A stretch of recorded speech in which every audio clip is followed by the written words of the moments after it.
Bonjour, aujourd'hui je vais vous parler de TDAH en compagnie de Florian. Bonjour Florian. Alors Florian, quand tu étais au collège à peu près, donc tes parents t'ont emmené voir différents médecins. Est-ce que tu peux nous raconter un petit peu ton parcours, donc plutôt du côté médical des médecins? D'accord, j'ai d'abord été voir plusieurs psychologues, différents types de psychologues, et à la fin j'ai été voir un neuropsychologue, c'était le 5e. Avec mes parents on en avait assez de voir tout le temps des médecins. On avait dit que c'était le dernier, coup de chance ça a été le bon. Et donc il a posé un point sur ce que j'avais comme une maladie, mais je vois pas vraiment en quoi c'est une maladie. Et ça s'appelle en fait le TDAH, déficit de l'attention, trouble du déficit de l'attention avec hyperactivité. D'accord. Donc toi, tu ne le vis pas comme une maladie. Est-ce que dans ton quotidien, ça t'apporte des différences, des gènes? Clairement, en fait, je considère pas ça. Maintenant, avant, je considérais ça comme comme un défaut, pas une maladie, mais un défaut profond. Et maintenant, en fait, je considère ça comme une qualité, voire même en fait quelque chose, voire même ma plus grande qualité, c'est ce qui permet en fait que je pense différemment. Parce que bon, déjà que je pense pas juste un peu, je pense aussi en fait différemment des gens.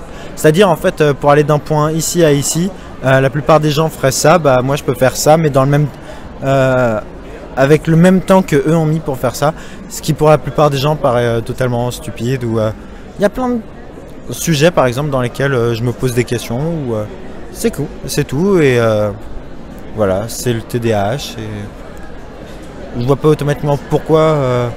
Simplement en classe je bouge, super. C'est une grande nouveauté. Il y a simplement quand j'écris, il y a des mots qui peuvent passer à la trappe. Comme en fait je pense beaucoup plus vite que je n'écris, voire même que je parle. Ça fait en fait qu'il y a souvent des mots qui passent à la trappe. Ou des lettres, ou plus que des lettres d'ailleurs, qui passent à la trappe, et donc c'est tout. Donc là, tu as 17 ans. Oui. Est-ce que tu peux nous parler un petit peu de ta scolarité? Est-ce que tu suis une scolarité normale? Au collège, c'était une scolarité difficile, très difficile. 6e, 5e, les autres disaient tout le temps que j'étais différent. Et 4e, 3e, j'ai accepté en fait que moi je sois différent. Et à partir de ce moment-là, les autres ont commencé à dire Florian, tu es bizarre. C'est d'ailleurs pour ça que je peux encore avoir quelques sursauts quand on me dit tu es bizarre, ou avoir des réactions disproportionnées. Après, un professeur en 3e m'avait dit les études supérieures te seront toujours plus favorables, non pas favorables, te seront plus propres à toi-même, te correspondront plus. Et c'est le cas. Seconde, ça s'est amélioré. Première aussi, maintenant je suis en terminale S dans une classe de LS. Et ça roule, ça marche. Et d'accord, j'ai pas une orthographe sublime, mais je compense avec le contenu. Et donc si tu avais un conseil à donner à un jeune à qui on vient de diagnostiquer, de poser cette étiquette de TDAH, ce serait lequel? C'est simplement utile en fait que tu saches ce que c'est. Tu peux poser un mot dessus, d'accord. Tu peux peut-être te dire aujourd'hui que c'est un défaut. Tu verras sûrement demain que tu avais tort. Enfin, sur le moment tu avais raison de penser que c'était un défaut, mais que plus tard tu te rendras compte que c'est une qualité. Et après, avec les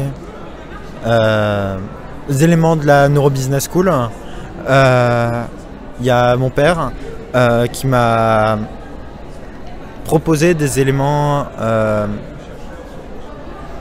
reliés aux neurosciences, avec les R&D, avec les vidéos de David Lefrançois, avec une pensée positive et tout, qui, sans me rendre compte aussi, a fait améliorer mon orthographe, même si c'est totalement indirectement lié.